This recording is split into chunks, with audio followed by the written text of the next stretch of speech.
and welcome back to my kitchen at home, and today I've got a brilliant recipe for you guys for one of my favourite pastries of all time. They are called Pastéis de Nata. They're also known as Portuguese Custard Tarts, and they are absolutely delicious. And if you've never heard of them or tried them, I'm very excited for you because everyone needs to try these, and they are much easier than you think to make. So I'm going to show you how to do it. And the first thing I'm going to do is make the pastry. Starting with a mixing bowl with a dough hook attached, I've already got 290 grams of plain flour or all-purpose flour. I'm adding 1/4 teaspoon of salt and 210 milliliters of water. And then just mix that together for a couple of minutes. It just needs to come together as a sticky dough. And when it's ready, the dough will be kind of pulling away from the sides of the bowl.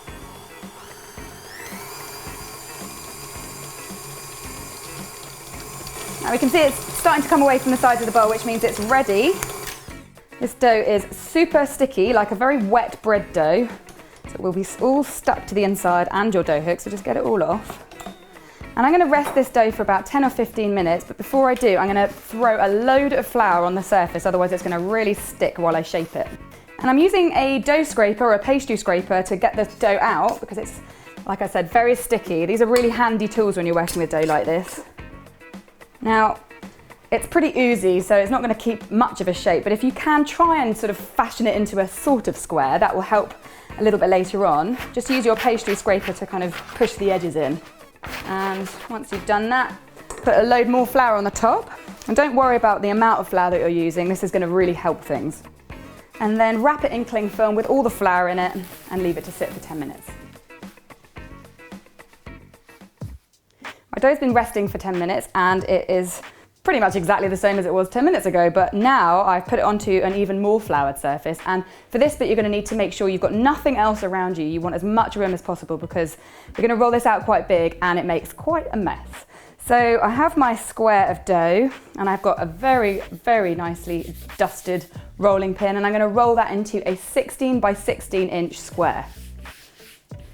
So when it's about a 16 by 16, it's time to start laminating, and that's what gives the pastries that really lovely sort of layered effect, a bit like a croissant.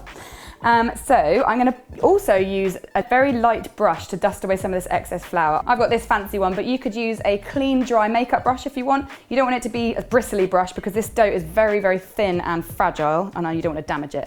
So I'm just going to brush any excess flour off gently. And once you've brushed away as much flour as possible, it's time to start buttering. And I've got 240 grams of really soft butter here. It's unsalted. So I'm going to spread 1/3 of that in little pieces over 2/3 of my pastry rollout. I'm dotting it about like this because I don't want to spread it violently over the whole thing.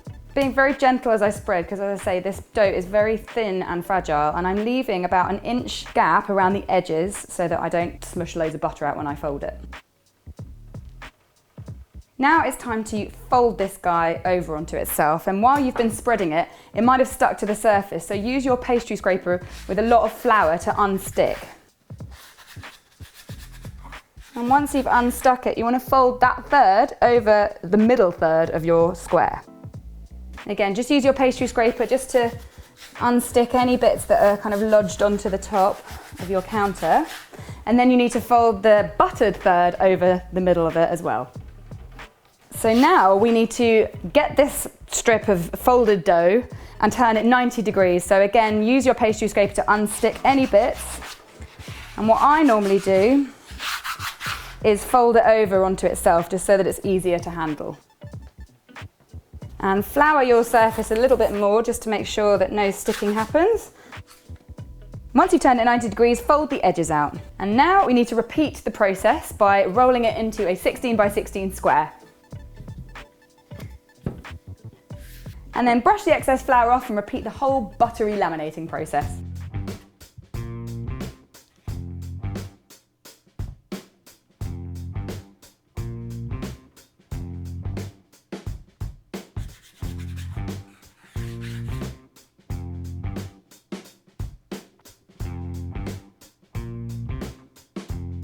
And now it's time to roll it for the last time, but this time I'm going to make an 18 by 21 rectangle with the 18-inch side facing me.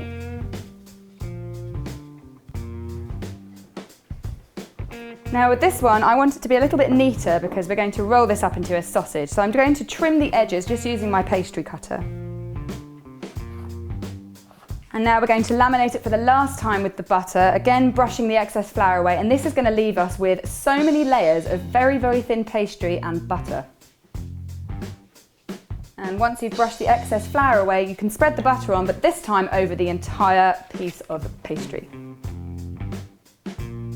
And when you've covered the whole thing in butter, it's time to roll it. Now you're going to need your pastry scraper to unstick it from the surface and your brush to brush away any excess flour, all at the same time as you're rolling. And it's really important you get that first roll nice and tight.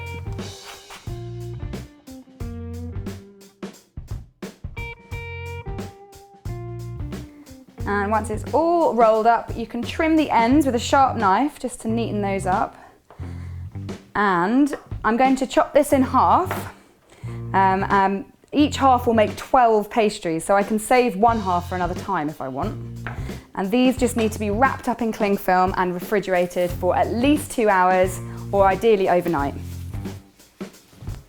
When you're ready to make your pastries, when your pastry has rested for a couple of hours at least, it's time to make the custard, and it's very straightforward. I've got a bowl here with 40 grams of plain flour. I'm going to add 60 milliliters of whole milk to that.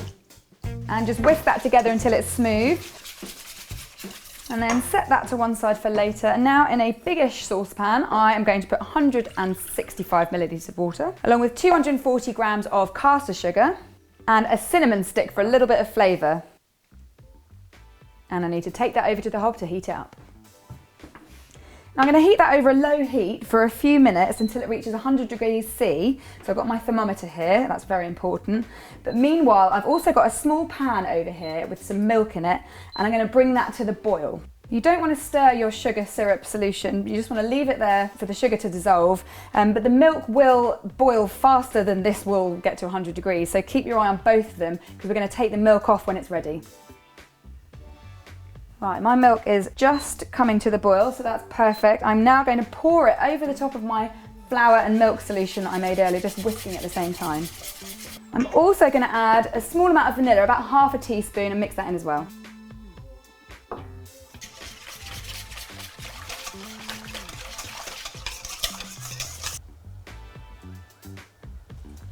It's reached 100 degrees, so I'm going to take the cinnamon stick out, use a pair of tongs obviously, don't get your fingers in there because it's very hot. And then gently I'm going to pour that into my milky floury mixture.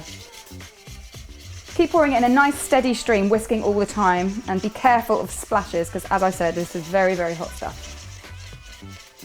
Now once it's all in, unfortunately you have to stand here stirring it for about 10 or 15 minutes until it's cooled down because we need to put eggs in and it's much too hot at this point. After 10 minutes of stirring, it should still be quite warm but not hot, which is important because now I'm going to put 6 large egg yolks in. And I'm going to give that a really good whisk. And now I'm just going to pour it through a sieve into a jug because it will make it a lot easier when I start to pour it into my pastry cases. And sieving it will just get rid of any globby, eggy bits that you don't want messing up your custard. But I don't need it just yet, so I'm going to cover it with cling film and set it to one side. Now it is time for the fiddly bit, and this is probably the most difficult bit of the whole thing. So I've got one of my pastry logs out, and it's really, really cold at the moment, and I've got a very sharp knife, and I'm going to cut that into 12 equal pieces. Depending on the length of your log, it will be about an inch or an inch and a half. And this is where you can see the amazing lamination of your pastry. It's a big spiral of butteriness, and that is going to make a really tasty, flaky pastry case. And I have a 12-hole regular size cupcake pan here, which I've greased really lightly, and I'm going to put one of these in each of the holes. Now, because they've been in the fridge, the butter is really firm, so I'm going to leave these just to sit just here at room temperature for about 10 or 15 minutes so the butter gets nice and soft, because then we're going to shape them up to the insides of the cupcake pan so that we can make our delicious pastry cases. These have been sitting for 15 minutes now, so I think it's ready to start manipulating them. And I have a little bowl of water here because I'm going to have to do this with wet fingers and thumbs. It's very simple. To start with, just wet your thumbs and then push down into the middle of your little round of pastry and start to flatten it out. And once you've got a kind of disc along the bottom, you're going to start using wet fingers to draw it up the sides of the tin so that you create a little cup. You've got to be careful not to go too thin on the base in particular, because otherwise your custard's going to spill out. And once the walls of your little pastry case have reached the top of the pan, you can move on to the next one.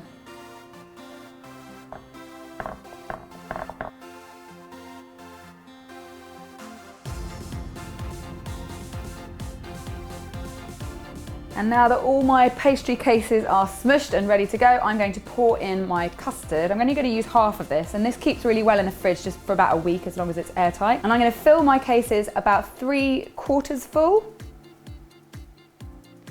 And now it's baking time, and I've got my oven preset to a pretty scary temperature. It's actually at 280, which is as high as my oven goes. If you can get your oven to 290, go for that. Basically, the aim is to cook these for a short amount of time at a really hot temperature to give them that characteristic blistering kind of burnt bit on the top.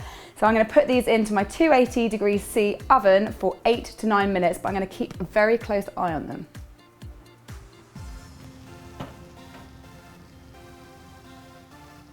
My pastéis have cooled down, but they are still warm, so I'm going to eat one without further ado. And the traditional way to eat these is with this little sprinkling of icing sugar and cinnamon on top, so I'm going to do that as well.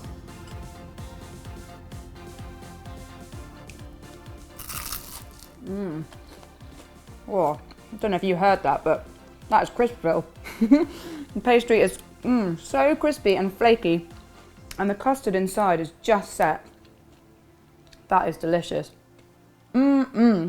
And a little bit of a faff, but I think you'll agree. You probably thought it was going to be a lot harder than it actually is. So please give this a go. Let me know how you get on in the comments box below. And don't forget to subscribe to my channel. And please share this video as well with someone you think might like it, or who these are their favourites and they've never made them and you can make them together. Why not? I'll be back next week with another recipe, so I'll see you then. Bye.